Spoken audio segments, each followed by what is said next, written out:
Happy Night Project. My name is Happy Night. My name is Lizette Zambrano for the Happy Night Project. Ito na naman po ang inyong Ate Liz. And I'm here to share with you kung paano ka makakapunta na sa Thailand sa panahon ng pandemya, new normal, revenge travel. Marami sa atin ang gustong magbiyahe. So, what are the requirements na kailangan mong gawin? Una, kailangan mong mag-register for a Thailand pass. So, ano ba ang website para dito? You have to go to pp.consular.go.ph. So, yun yung unang-una mong gawin at least 7 days before yung departure date mo. Pero guys, meron kasing sitwasyon na day 6 na bukas na yung flight, wala pa yung pass. So, habaan yung days kung kailan nyo pwedeng i-book. Kung meron kayong mga preparations ahead of time, ito yung unahin nyo. Huwag nyo munang ibubook lahat ng hotel, ng mga PCR test, kung hindi pa kayo nakaka-register para sa Thailand Pass. Kasi ito yung pass nyo, ito yung ticket nyo para makapasok kayo sa Thailand. So, what are the requirements for registration? Una, kailangan mo ng passport. Siyempre, kailangan sa Pilipinas, kailangan at least 6 months valid or mas mahaba pa doon para naman walang hassle. Next, vaccination certificate. Kailangan mo ng EU DCC. Pag EU DCC ka ha, kailangan mo ng proof of vaccination mo kung fully vaxxed ka or hindi. I suggest, kasi dapat dito fully vaccinated with the vaccine approved by the Thai or WHO no less than 14 days before departure. Yun yung kailangan. So, kung kulang ka pa ng 14 days bago ka umalis, antay ka muna bago ka mag-apply for Thailand Pass. Next, kailangan mo ng proof ng vaccination ng first dose tsaka second dose. So, make sure that you have the copy of your vaccination card. The next one is, syempre, usapang insurance. Minimum coverage of $50,000 for medical expenses na dapat covered ang COVID. Number 4, fully paid na SHA Extra Plus AQ hotel reservation day 1 and day 5 with 2 RT-PCR test and airport transfer. Could be a different hotel, and then Thai visa if kailangan. Ngayon, paano ba to nangyayari? So, isa-isahin muna natin. So, yun yung mga 5 requirements. So, una, mayroon ka ng passport. Pangalawa, ready na yung vaccination mo. Ngayon, punta tayo sa number 3, which is, yung palaging tinatanong sa akin, Ate girl, Ate Happy Night, paano na yung, insurance ko? Sinong gagawa nun? Ilang araw ba talaga dapat yung insurance sa billing ko? Ilang araw ka ba magbabiyahe dito, dear? Hindi naman pwedeng isang araw lang yung bilhin mong insurance dahil malamang ilang araw ka dito, more than 5 days ka ba? More than 3 days ka ba? Ano ba yung mga travel plans mo? At dun may base yung insurance mo. Please, basahin ng mabuti ang terms and conditions, okay? Hindi ka check ng boxes. Kasi once na nag-check ka na ng box at pumirma ka na, that means you agree to the terms and conditions and aware ka doon. Make sure that you have enough time para sa insurance mo. 1 year na validity, masyadong matagal yon. Kung makakahanap ka ng, let's say, 6 months, 3 months, I suggest you get that, or mga 1 month insurance. Yung tinatawag na terminal by term or by term na insurance, hindi siya yung mga travel insurance na magko-cover ng ganitong halaga, $50,000 na na covered ang COVID. Tapos, make sure na sa insurance na to, day 1 covered ka na, kasi may ibang insurances na day 1 hindi pa count hanggat hindi ka nakakalabas ng quarantine hotel mo. Pag nag-positive ka, hindi ka nila i-cover, parang day 7 pa sila mag-cover na insurance or day 3. Kailangan mong i-check yun ha. Kasi what if mag-positive ka sa upon arrival? Does it mean na meron ka ng COVID pagdating mo? Or does it mean na hawa ka dito pagdating mo dun sa flight? Maraming layers ang insurance. So, you really have to make sure that you're gonna get the proper agent that matches your requirements, that will be confident enough to deliver what you really need. Hindi para lang masabing may pang requirements ka, dear. So, because it's insurance, the fact na nagpapa-insurance ka, dapat insured ka, hindi para lang masabing may pirma or makompleto lang yung requirements. Okay? Next is fully paid SHA. So, ano ba itong SHA? Ito yung mga gagawa ng RT-PCR test mo. How will it work? Ate Happy Nay, Ate Liz, paano to gagawin? So, ganito yan. Dahil may mga friends ako na darating sila dito sa Thailand next week, ito yung nangyari. Nung nagko-contact na kami ng mga hotels, ang required sa kanila, kailangan ng 5 araw. Pero sa 5 araw na yun, dahil more than 5 days sila, di ba? Pero sa 5 araw na yun, hindi sila required na sa 5 araw nakastay lang sila. What do I mean to say kapag may 5 araw na involved? Ganito, sa day 1, pagdating mo, nakapasok ka na, dahil may Thai pass ka, kompleto ka na requirements, fully vaccinated ka, nag-negative RT-PCR yung result mo, nakaalis ka ng Pilipinas, wala kang problema. So, what you really need to do para makarating ka sa Thailand ay, una, day 1 ng quarantine mo sa hotel, hindi ka kaagad didiretso sa hotel. What you're going to do is, dadaling ka nila sa hospital. So, merong airport transfer na kasama yung babayaran mo sa hotel. Let's say, nag-search ka sa mga hotel deals. Sabi mo, 1,500 or 2,500 lang per night. Pero bakit ang mahal-mahal? So, tingnan mo kung ano yung mga inclusions ng hotel mo, ng SHA mo. Mas maganda na kasama na yung transportation mo, RT-PCR. Kumbaga, nakapackage na siya. Hindi na yung ikaw pa yung maghahanap saan ka mag-RT-PCR pagdating mo dito. Ikaw pa yung kukuha ng kotse. Kasi guys, pagdating nyo ng Thailand, from your airport, may sarili kang airport. From the airport, merong susundo sa'yo na naka-private vehicle, and then from the airport, dadaling ka sa hospital. And then yung hospital na accredited sa hotel na yon, accredited din yun sa Ministry of Health. Verified na mag-check sa'yo kung ano yung sitwasyon mo. So, how long will it take? According to my sources, it takes about an hour, less than an hour. Depende sa hospital, depende sa dami ng tao. So, pipila doon, gagawin yung test, and then babalik sa car, saka pa kayo dadalhin sa hotel. Now, paano yung pagkain nyo? May option yung customer, may ibang packages yung hotel na may kasama ng food, kasama doon sa breakdown kung 3 meals. Or mag-order ka ng food, may discount ka dun sa food, sa hotel. So, depende yun sa hotel na ipagbubukan nyo. So, ate girl, pwede ba akong lumabas sa hotel ng day 1? Pwede ko bang i-meet yung mga friends ko galing na airport bago ko pumunta ng hotel or a hospital? Guys, it's a no.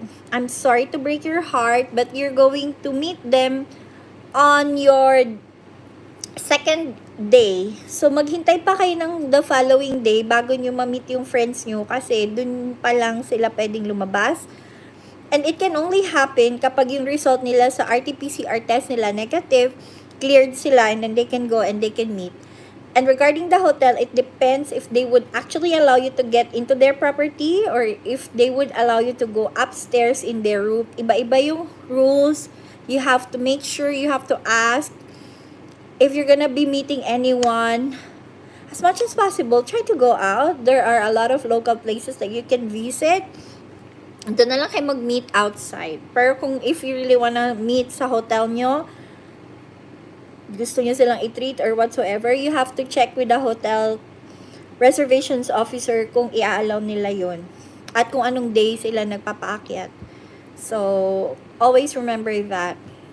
Ano pa? After this, the second day, third, and fourth day, free ka. Day 1, naka-quarantine ka. Pag clear ka na, labas. 2, 3, 4, pasyal-pasyal, saan mo gusto. Pero hindi ka pa uuwi ng day 4. So, that means may day 5 ka pa. Kasi day 6 mo gustong umuwi eh. So, day 5, balik ka ulit dun sa binook mo na fifth day PCR test, RT-PCR test mo. So, for your convenience, would you like to go to the same hotel or gusto mo ba ibang hotel na? It's up to you. But for your convenience, why not go to the same hotel para nandun na yung record mo, kabisado mo na yung process. But if you're gonna be moving from one place to another, might as well book the RT-PCR dun sa location na mas malapit sa pupuntahan mo. As long as SHA or legit, yun yung dapat nyo i-check. Na kasama siya sa mga listahan ng AQ, SHA na mga hotel. Usually, kapag nag-search ka naman nun, lalabas yun sa mga names ng hotel, parang nakalagay doon, SHA, may logo, lalabas. I'm going to put the website kung saan nyo ilalagay yun, kung saan kayo magre-register. So, don't worry, I'm going to leave the description. So, it's gonna be easier for you guys. And then, Thai visa if required. So, Thai visa, ito naman yung mga nag-work na may existing work permit. Pag may existing work permit ka, umuwi ka ng Pilipinas, iba naman yun. You have to have your re-entry. So, bago ka umalis ng Thailand, kuha ka muna ng re-entry sa immigration para matatakan ka ng re-entry permit. Pagbalik mo dito, you have your pass. And then, yung sinasabi dito na kapag nag-work ka, verified na or pwede na yung SSO kasi meron kaming SSS na counterpart dito. Ang tawag ay SSO, Social Security Office, na pakansangkom yung tinatawag sa Thailand. So, yun naman yung magko-cover na. So, no need for you guys to buy insurance. Pero if you still wanna do it at meron kayong third-party insurance aside from your SSO, then go. Why not? So, next. Yun pa lang ha, ang mga documents na required for the registration para sa Thailand Pass. Next. Number 2 is get a COVID test. Negative RT-PCR test result no more than 72 hours prior to departure. Or, in case of positive RT-PCR result, you must have a medical certificate that you have recovered from COVID-19, infected more than 14 days but not more than 3 months. Age 6 and below, not required, must travel with parents. So, kung yung mga bata, dapat si parents yung kasama. Tapos, kung nag-positive ka before, bago yung flight mo, you have to have a certification na cleared ka na before ka mag-travel. So, those are your COVID test requirements. So, that's for number 2. Number 3, yung 1 and 2, yun yung mga preparations mo papunta ka sa Thailand. Okay? So, think of it na nasa Pilipinas, ginagather mo yung requirements. So, ikaw na yung maghanap ng hotel, iplano mo na, tapos mag-anticipate ka na ng time. Para sa Thailand Pass, ang sabi nila 7 days, 3 to 7 days may result na. But I suggest, according to our personal experiences, ilang araw na guys, wala pa yung Thailand Pass. Kasi nga, bine-verify din ng authorities dun sa mga hotels yung names kung nagmamatch. So, ganun sila dito guys, na they really want to make sure na yung guidelines, yung safety ng bawat isa, hindi mako-compromise. So, always understand na they're also doing their best.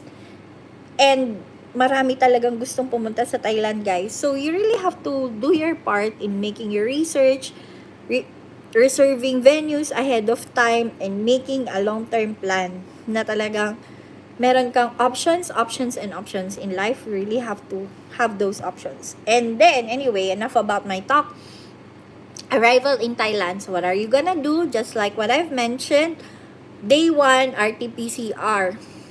So, kung hanggang day 4 ka lang sa Thailand, so, isang night ka lang RT-PCR kasi 2, 3, 4, alis ka naman na. So, wala. Nag-weekend ka lang. Let's say, gusto mo lang mag-shopping sa Pratunam. So, bye.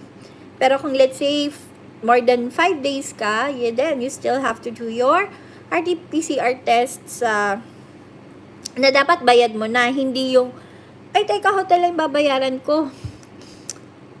Saka na magbabayad pag nandyan ako sa Thailand. No, guys. Because they would require you to have a booked and confirmed RT-PCR test na packages. So, during your stay in Thailand, you must undergo,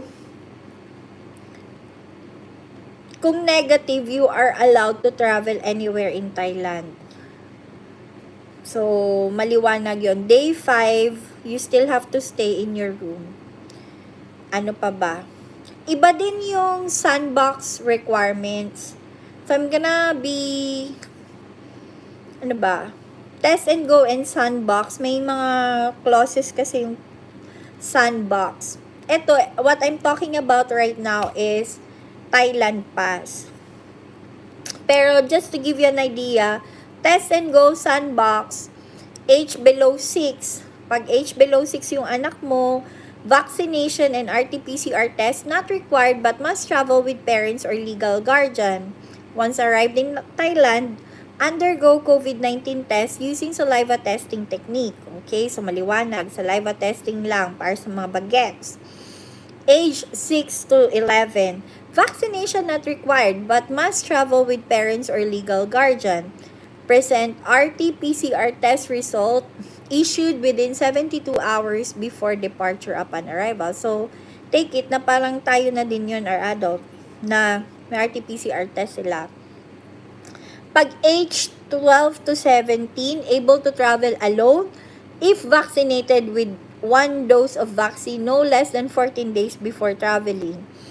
If unvaccinated, must travel with parents, legal guardian. Present RT-PCR test issued within 72 hours before departure or upon arrival. Very clear. Now, if it's over 18 or over, fully vaccinated no less than 14 days before traveling, present RT-PCR test result issued within 72 hours before departure. So, yun na nga. May call center number dito, hindi naman sa pagbabash, pero tinatawagan ko hindi masyadong powerful. So, ayan na nga guys. Those are the summary, or that's the summary of the Thailand Test and Go and Thailand Pass for those of you who are wondering how to get here in Thailand and what are the things that you should be preparing for. That's about it. So, I hope you learned something from me today. If you'd like to hear more about Thailand and visa process, how do we do this and that, next time, I think I'll be talking more about it. If you'd like to learn more and get updates here in the Land of Smiles, again, I'm your Ate Liz. My name is Lizette Zambrano of the Happy Night Project. I normally talk about my lifestyle as a Filipina here in Thailand, focusing on food and simple travels and budget-friendly reminders or budget-friendly advice on how you can live your simple life. And it's definitely possible here in the Land of Smiles. So, guys, magkita-kita po tayo. Don't forget to like, to share, and to subscribe. If you think that the details regarding Thailand Pass has been educational, give me a thumbs up. And if you'd like to learn more, go ahead and check your embassies kung saan ka nakatira. And if, let's say sa Philippines, check out the Thai embassy in the Philippines, their website, or anywhere. Because embassies would normally give the necessary documents needed to travel to Thailand real time. They would be giving updates, and I'm here to help you so you don't have to navigate into different websites. So, yun lang. Maraming salamat sa pagtitiwala at sa pagtatanong kay Ate Liz na Happy Night Project. Thank you, Happies! Keep safe and I'll see you here in Thailand, okay? Sadi ka, kapkun ka, bye!